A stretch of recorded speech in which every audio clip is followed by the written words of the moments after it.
nous allons lire deux portions d'écriture. Nous sommes dans l'évangile de Marc. Si vous pourrez me faire le plaisir de vous lever, s'il vous plaît, pour honorer la parole du Seigneur. Nous sommes dans Marc chapitre 14.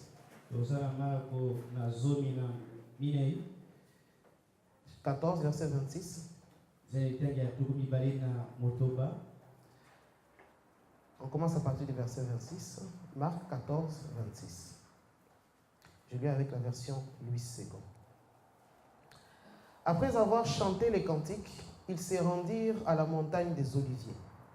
Jésus leur dit: vous serez tous scandalisés, car il est écrit: je frapperai les bergers et les brebis seront dispersées. Mais après que je serai ressuscité, je vous précéderai en Galilée. Pierre lui dit: quand tous seraient scandalisés, je ne serai pas scandalisé. Et Jésus lui dit: je te l'ai dit en vérité, toi, aujourd'hui, cette nuit même, avant que le coq chante 2 fois, tu me réuniras 3 fois. Mais Pierre reprit plus fortement: quand il me faudrait mourir avec toi, je ne te réunirai pas. Et tous dirent la même chose. On va sauter dans le même chapitre 14, à partir du verset 66, quand cet événement s'est réalisé. Marc 14, 66. Pendant que Pierre était en bas dans la cour, il vint une des servantes du souverain sacrificateur. Si c'est votre Bible, soulignez souverain sacrificateur. Voyant Pierre qui s'échauffait, elle le regarda et lui dit: toi aussi, tu étais avec Jésus de Nazareth? Il le nia, disant: je ne sais pas, je ne comprends pas ce que tu veux dire. Puis il sortit pour aller dans le vestibule. Et le coq chanta. Si ta Bible souligne ça. Et le coq chanta. La servante, l'ayant vu, s'est mise de nouveau à dire à ceux qui étaient présents: celui-ci est de ces gens-là. Et il le nia de nouveau. Peu après, ceux qui étaient présents dirent encore à Pierre: certainement, tu y es de ces gens-là, car tu es galiléen. Alors il commença à faire des imprécations et à jurer: je ne connais pas cet homme dont vous parlez. Aussitôt, pour la seconde fois, le coq chanta. Et Pierre se souvint de la parole que Jésus lui avait dite: avant que le coq chante 2 fois, tu me réuniras 3 fois. Et en y réfléchissant, il pleurait. Amen. Amen. Nous pouvons acclamer pour la parole du Seigneur. On peut reprendre nos places. Amen, amen. Amen. Aujourd'hui, quand je lisais ce texte, le sous-thème que je donnais à la prédication d'aujourd'hui, c'est « Et le coq chanta ».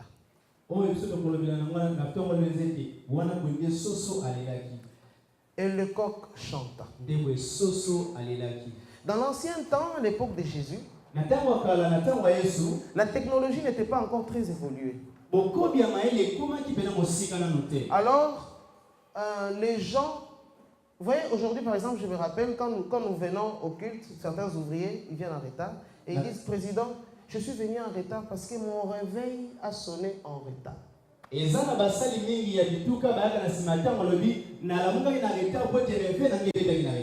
l'ancien temps, il n'existait pas des horloges qui réveillaient. Les gens se réveillaient le matin au premier cri du coq. C'était le coq qui était leur réveil. Et aujourd'hui, parlant de l'esprit de réveil, l'angle avec lequel j'aimerais qu'on puisse s'atteler aujourd'hui, c'est que vous voyez un peu lorsque vous réglez votre réveil le matin pour que ça sonne. En fait, c'est que souvent quand vous avez des smartphones, parce que c'est ce que tout le monde a aujourd'hui, ce que vous réglez là, c'est une application de réveil. C'est-à-dire c'est une application qui a été installée dans votre smartphone, donc dans votre téléphone intelligent, pour que lorsqu'on les règle, il vous réveille.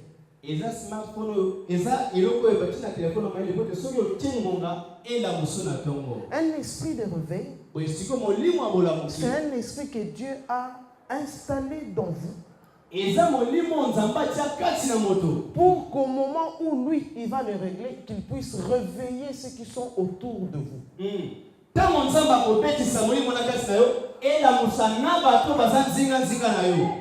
Amen. Amen. Un esprit de réveil, c'est un esprit qui est déjà en vous. Nous tous aussi, nous avons chacun un esprit de réveil.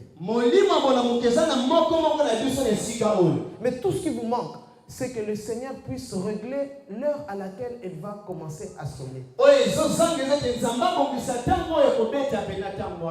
Alors, vous conviendrez avec moi que chacun à son téléphone a la sonnerie qu'il utilise pour réveiller.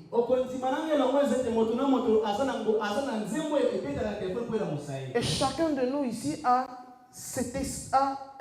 une particularité dans cet esprit de réveil qui doit se mettre en action afin que son alentour soit réveillé.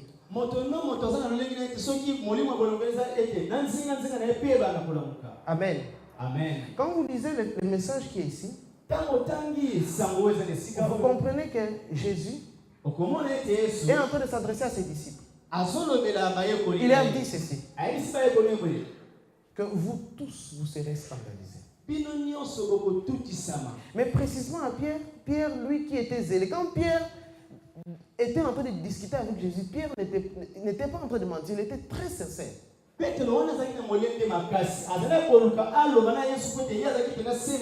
Seulement, ce qui lui manquait, c'était l'élément qui devait le réveiller.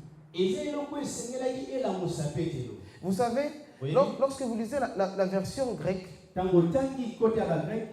quand vous lisez la Bible, vous verrez que l'esprit de réveil, c'est un esprit qui ne s'applique pas qu'aux humains. J'ai lu un chapitre dans les psaumes, David qui est en train de dire, Seigneur, réveille-toi. Je me suis posé la question de savoir si c'était une hérésie de David ou comment. Pourtant, Dieu, lui, il ne sommeille ni ne dort. Comment peut-il demander au Seigneur de se réveiller? J'étais impressionné dans le livre d'Ésaïe où Dieu lui-même dit, dans l'Ésaïe 43, réveille ma mémoire. L'esprit de réveil, c'est un esprit qui s'applique. Quand je parlais des alentours, c'est-à-dire que ces alentours-là, ça peut être soit Dieu lui-même, soit les hommes qui sont autour de toi. Quand tu réveilles Dieu, c'est-à-dire que tu as eu une attitude, un comportement qu'il a mis dans un état de repos. Tu as eu un comportement qu'il a mis dans un état où il ne sait pas agir. Tu l'as comme rendu distrait, un peu comme Pierre. Il faut voir Pierre comme étant une personne qui avait pris la décision de ne pas renier Jésus. Mais un événement a fait que, sans se rendre compte, il se retrouvait en train de renier Jésus. Quand vous regardez les mots grecs, chez les Grecs, quand ils parlent de réveil, en fait, dans leur façon de voir les choses, les historiens appellent ça la mythologie. Parce que les Grecs, quand ils parlent avec des mythes. C'est-à-dire, ils ont des histoires qu'ils racontent avec lesquelles ils définissent des choses. Et les historiens, pour comprendre des textes grecs, ils ont créé une science qu'on appelle la mythologie grecque.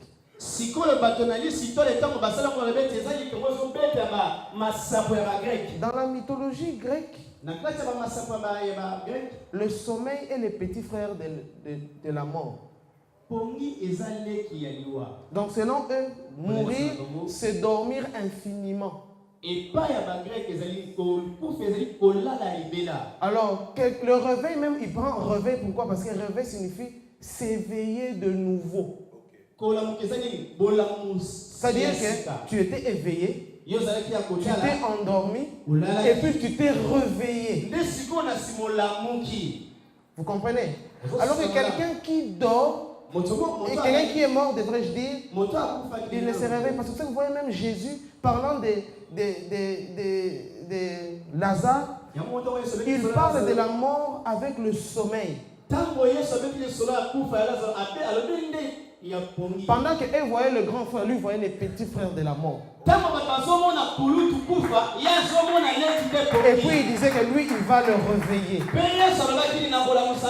Alors, quand Dieu dit réveille ma mémoire, ça signifie que Dieu avait déjà pris des décisions à ton sujet. Ça, c'était son éveil. Mais tu as posé une attitude qu'il a mis comme dans un sommeil. Alors il faudrait que tu mettes une autre attitude qui va le réveiller. Pour qu'il se rappelle de ce qu'il avait décidé quand il était pendant son éveil. Pour qu'il se mette en action à ton sujet. C'est la même chose avec l'histoire de Pierre. Vous savez, Pierre dit qu'il ne va pas. Dieu dit à Pierre qu'il a prié pour lui toute la nuit. Pour qu'il ne puisse pas le nier. Maintenant, quand vous lisez l'histoire qui suit après, Jésus, pour réveiller Pierre, il a utilisé plusieurs personnes. Pourquoi je dis ceci? Je suis en train d'encourager quelqu'un à se dire que vous devez réveiller ceux qui sont autour de vous à venir vers le Seigneur Jésus. Le livre d'Éphésiens chapitre 2, verset 10 dit ceci. Car nous sommes son ouvrage, ayant été créés en Jésus-Christ pour de bonnes œuvres que Dieu a préparé en avance pendant son éveil afin que nous les pratiquions. Il est anormal d'avoir à l'église une personne qui ne fait absolument rien dans l'église.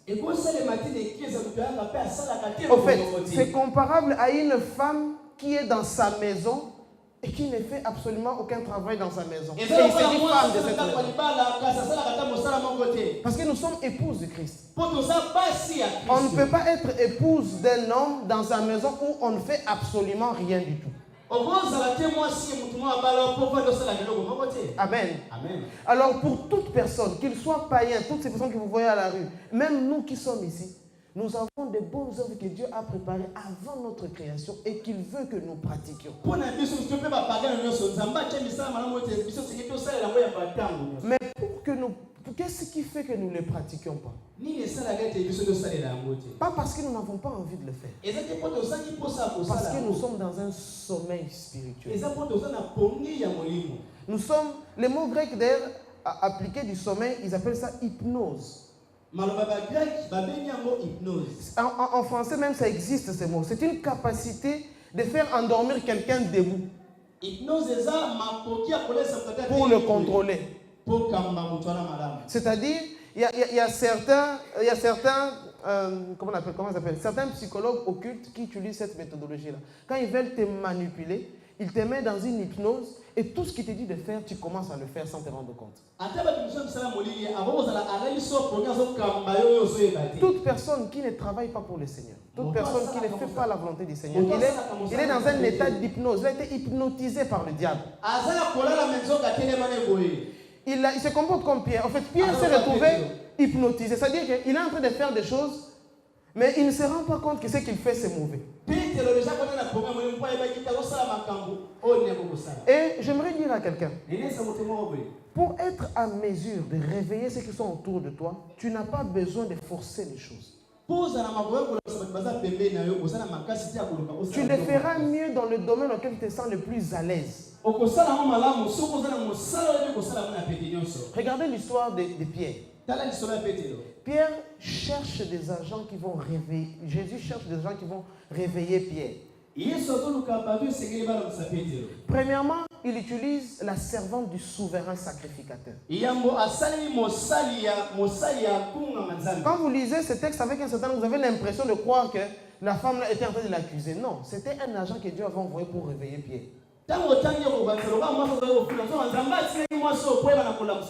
Mais qui représente la femme du souverain sacrificateur?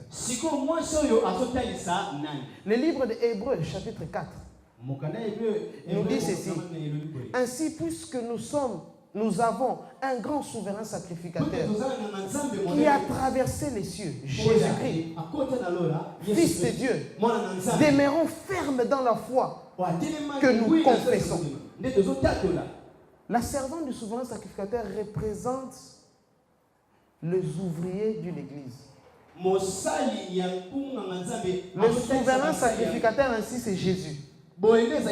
Et la servante du souverain sacrificateur, c'est, voyez-le par exemple comme un responsable, un président, une personne qui connaît la parole. La servante du souverain sacrificateur vient pour réveiller Pierre. Mais il ne réussit pas.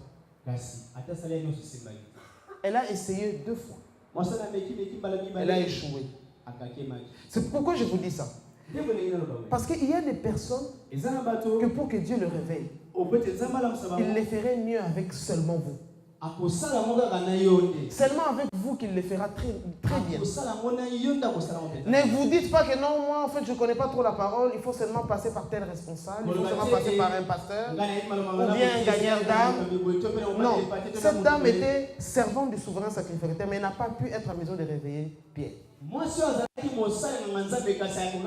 Elle a insisté 2 fois, mais elle n'a pas pu. Et d'autres personnes, on dit même que même ceux qui étaient aux alentours l'ont vu, l'ont reconnu, ils ont même dit que tu les ressembles, tu es même galiléen. Il y a un autre évangile qui dit, d'ailleurs tu parles comme Jésus. Malgré ça, ils n'ont pas pu. Mais qui a pu? Un coq qui ne sait pas parler. Il a juste chanté. Et Pierre s'est réveillé. Le coq, qu'est-ce qu'il faisait? Il faisait son travail habituel. Le coq ne savait même pas qu'il va réveiller Pierre. Le coq, il chante parce qu'il voit que le soleil va se lever. Mais qu'est-ce qui s'est passé?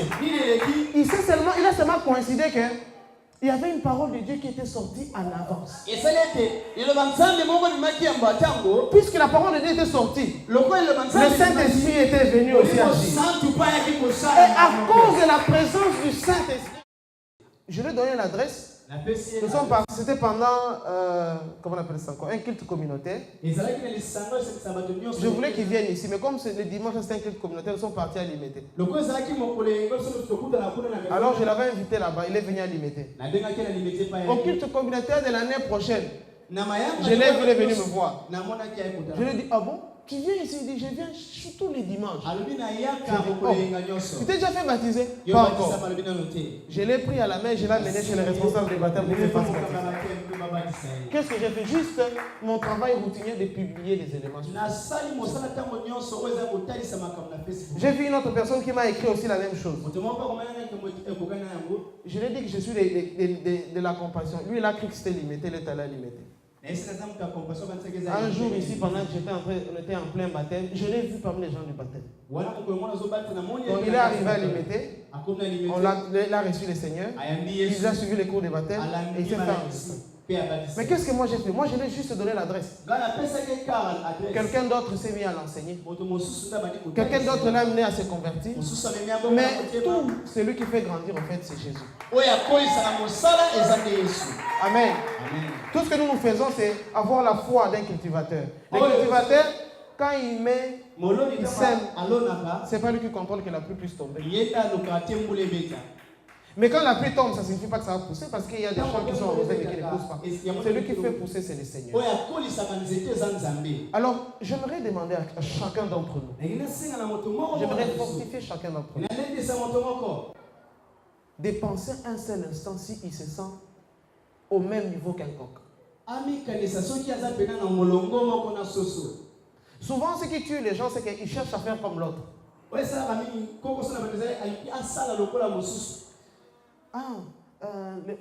frères Rodrigue, lui, il prophétise. Donc, pour gagner les gens, là, tu donnes une parole de connaissance. Fini. Peut-être que les chants du coq, pour moi, c'est enseigné. Peut-être que les coqs du chant, pour toi, c'est filmé. Peut-être que les chants du coq, pour toi, c'est chanté.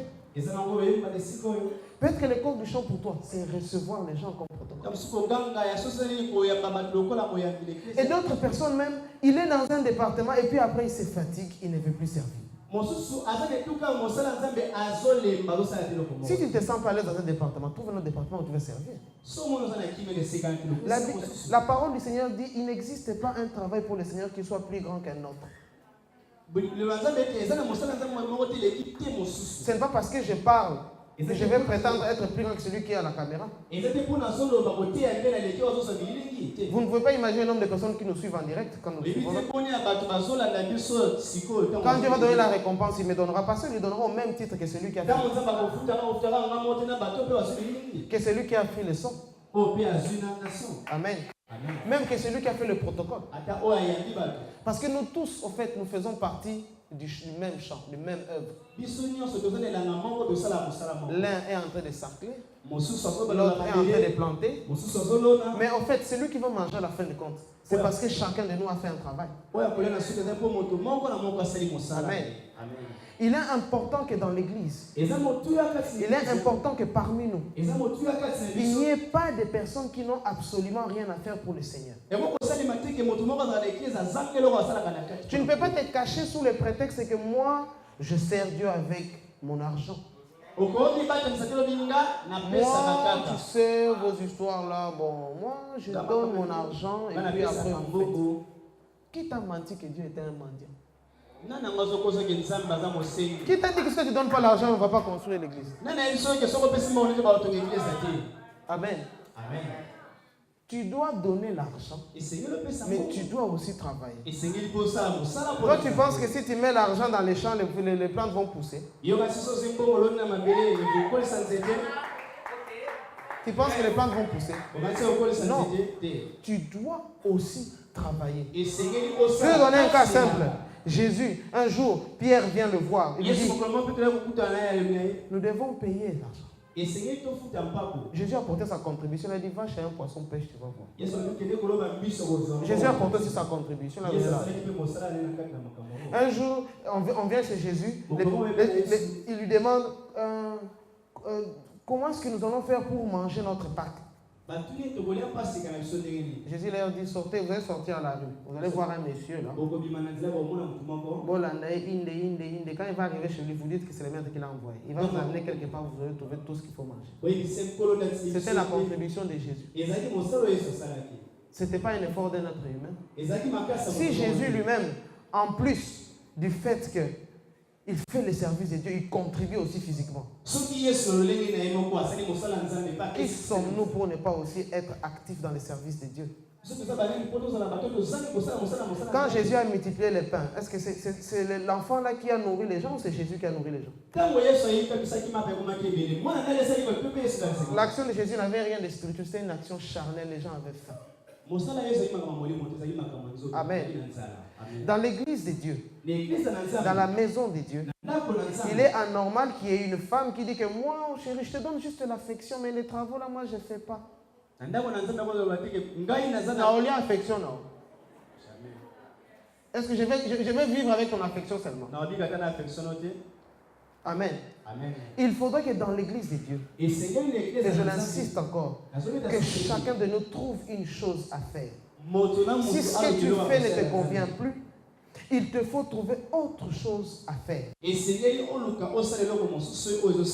Mais ce que j'aime bien dans ces livres, surtout quand vous lisez la version de Luc, Luc donne un détail que d'autres ne donnent pas. Luc dit, quand le coq a chanté, Jésus a tourné les regards vers Pierre. Et leurs regards se sont rencontrés. C'est alors qu'il s'est rappelé. Tout ce que nous faisons, tout ce qu'on te demande, tout ce que Dieu te demande, fais ce que je t'ai donné de mieux pour que moi et lui on se rencontre. Ce n'est pas le chant du corps qui a rappelé en fait Pierre. C'est le regard de Jésus qui a rappelé Pierre. Mais quel est le rôle du coq? Le coq a permis juste que Jésus et Pierre se regardent. Et c'est le rôle de chacun d'entre nous. C'est tout ce qu'on demande. Viens pour demander au peuple de Dieu de tourner le regard. Le reste, c'est l'affaire de Jésus. La femme samaritaine à Jean chapitre 4. Qu'est-ce qu'il a fait? Il est allé dire aux gens, j'ai vu un homme qui m'a raconté toute ma vie. Et si c'est le Messie? J'aime bien la conclusion de ces gens. Ils ont dit, nous n'avons pas cru parce que tu nous as dit que nous venons voir. Parce que nous l'avons entendu. Nous l'avons vu. Et parce que nous avons vu, nous avons cru que c'est lui le Messie. C'était pour vous dire que ce ne sont pas tes efforts qui ont fait que nous avons cru. C'est Jésus qui nous a fait croire lui-même. Amen. Amen. Et toute personne, il ne doit pas penser que le travail que l'un fait, c'est celui-là qui est plus important que l'autre. Quelqu'un peut venir ici à l'église, on le reçoit par un protocole, il tourne, il ne va même pas recevoir la parole que je vais donner. Amen. Amen. Mais on peut juste bien le recevoir. Parce qu'on le reçoit seulement bien. Il dit, cette église, je vais rester ici. Je me rappelle une fois, j'étais parti à l'église du pasteur Serge. On va accompagner les pasteurs. La manière dont nous avons reçu. Je n'ai pas pu me retenir. J'ai demandé au pasteur, j'ai dit, ils ont étudié ça où? C'est-à-dire qu'on te reçoit d'une manière où tu regardes et tu dis, oui, ça dans l'église, c'est vous comprenez? Parce que chacun. Parce que le problème, c'est que beaucoup de gens font le service de Dieu. Soit qu'ils se trouvent dans un endroit qui ne les plaise pas, mais ils le font sans passion. Je vais vous dire un secret pour être excellent dans les services de Dieu. Il faut être passionné de ce que tu fais.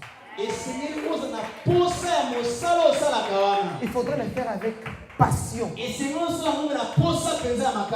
En fait, le service de Dieu, Dieu prend du volume dans ta vie quand le service de Dieu et toi, il n'y a plus, en fait, c'est plus un horaire. Ce n'est pas que on a un programme quel jour?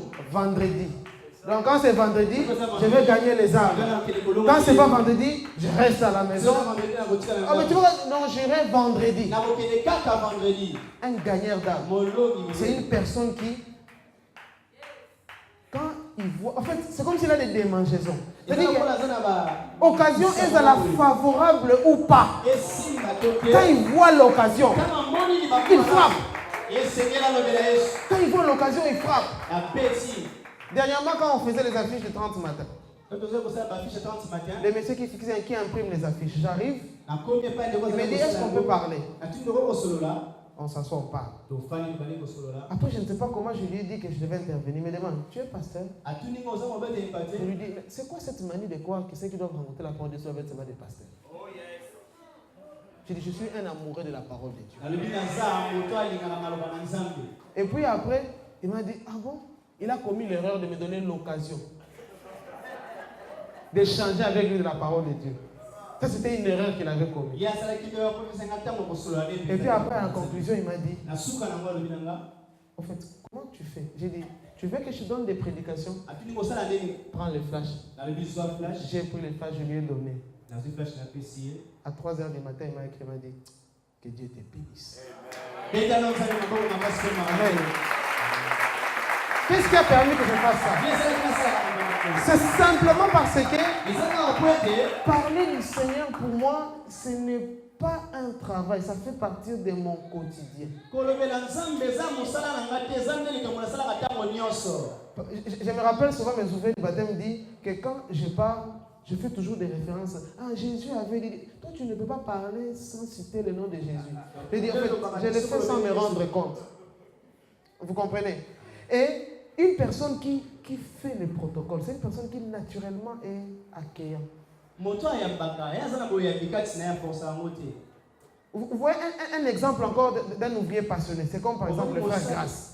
Le frère Grâce ne chante pas parce qu'il doit prester. Non. Chanter pour lui, ce n'est pas pour vos gosses. Il a d'abord il a la passion de chanter. Quand il est à la maison, il chante. Quand il est en cours de route, il chante. Quand il se promène, il chante. Il chante partout. C'est comme la personne avec qui j'ai parlé à l'imprimerie me pose la question de savoir. Maintenant, moi, je suis marketeur, je prends beaucoup de temps, je dois chercher des clients. Je n'ai pas beaucoup de temps de prier. J'ai dit, oh, mais c'est pas compliqué. Moi aussi, j'ai fait beaucoup de choses, je n'ai pas toujours le temps de rester prier, mais j'ai pris tout le temps. Quand je suis au volant, je prie en langue. Quand je suis en train de travailler, je mets les écouteurs, je suis en train de travailler, je suis en train de prier en langue. Quand je me promène en cours de route, je prie en langue. Je me rappelle, avant que j'habite seul, un ami avec qui j'avais été à l'université, une fois, on se rencontrait ensemble.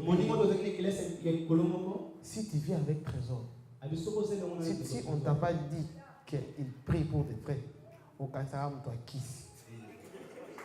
Il parle avec je ne sais qui à la douche. Et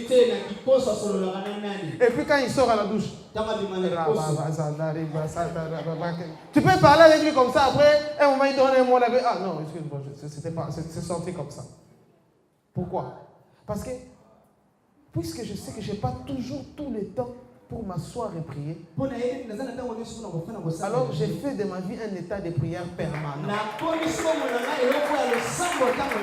De toute façon, quand je prie en langue, mon intelligence est stérile. Donc, pendant que mon intelligence fait les histoires du travail,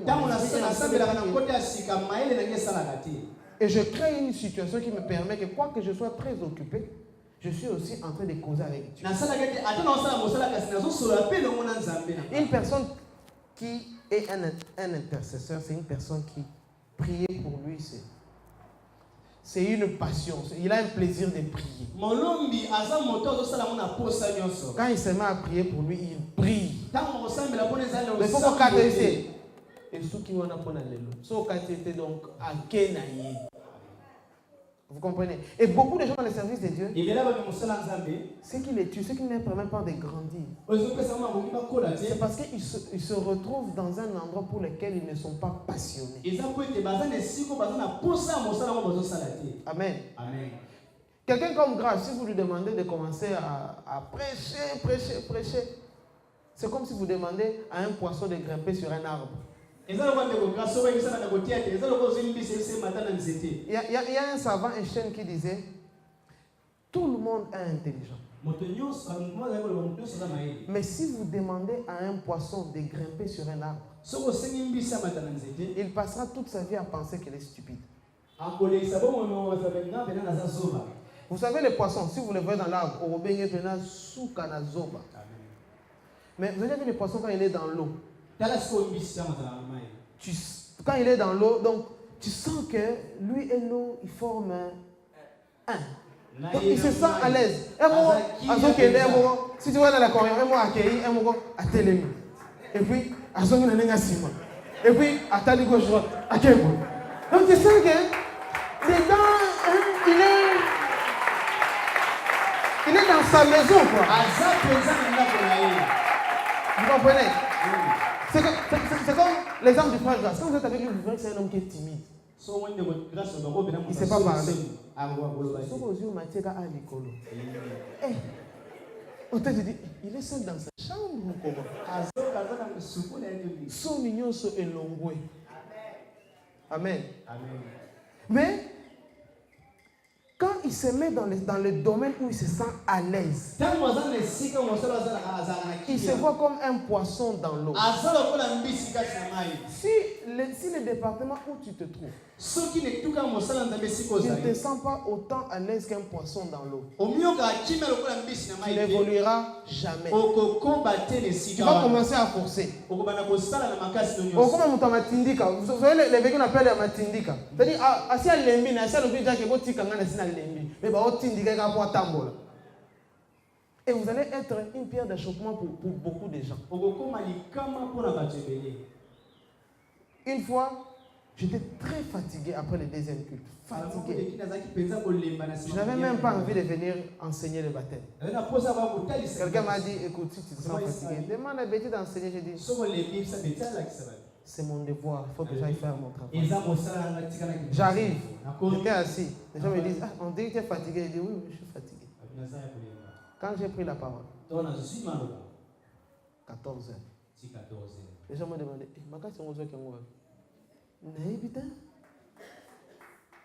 Amen. C'est comme j'ai toujours l'habitude de dire, Pasteur Azalora Moutoumou va comparer énergie. C'est-à-dire que vous pouvez être avec lui à la veille et dire que je ne me sens pas bien, Moutou. Quand il va monter. Pourquoi? Parce qu'en fait, le travail qu'il fait, il le fait avec passion. C'est même la raison pour laquelle le récit que nous avons dit, on l'appelle souvent la passion du Christ. C'est-à-dire que le Christ avait envie de ne pas mourir. Mais le problème qu'il avait, c'est qu'il avait la passion de faire la volonté de Dieu. Il en était tellement passionné qu'il était obligé de se surpasser pour arriver à faire ce que le Seigneur lui demande de faire. Aujourd'hui, par les compassions de Christ, comme dit le livre de Romains 2, 12, j'aimerais que chacun de nous se réveille. Ne cherche pas, non. Regarde seulement la chose que tu fais très bien, que tu aimes faire. Sers-toi de cela pour le service du Seigneur. Jésus dit que la moisson est grande, mais il y a peu d'ouvriers. Vous pensez que les ouvriers dont il parlait, c'était les pasteurs? Non. Il faisait allusion de toutes les personnes qu'il devrait utiliser pour gagner le Seigneur, pour les ramener vers le Seigneur. Et chacun de nous, peu importe la chose que vous faites bien, on a besoin de toi dans la maison du Seigneur. C'est avec l'intercession qu'on va avoir l'argent pour construire ça. Mais ce n'est pas les parlants qui vont édifier ça, qui vont faire édifier ce bâtiment. On aura besoin des architectes pour travailler là-dessus. Ce n'est pas un intercesseur qui a dessiné ça. C'est un architecte. Et il a travaillé pour le Seigneur. Chacun, dans le domaine où il se sent à l'aise, il est à mesure d'apporter une pierre pour le Seigneur. Et chacun de nous, qu'il soit prédicateur, qu'il soit selon lui un travail qu'il trouve moins important. C'est comme l'ouvrier de la 8e, nous aurons tous le même salaire. Mais il faudrait seulement qu'il le fasse avec passion. Et que cette passion le pousse à développer encore davantage un nombre important de personnes qui doivent ramener vers le Seigneur. Si pour l'instant tu n'as pas encore beaucoup de versets ou de paroles pour gagner les gens, tu peux seulement les inviter d'abord à l'église. Le temps que toi tu grandisses. Si tu ne sais pas encore gagner les âmes, tu peux ne fût-ce que les inviter. Parce qu'en arrivant ici, le Seigneur les ramènera le Seigneur les ramènera, il va permettre à ce que tes actions puissent tourner les regards vers lui. Que Dieu vous bénisse.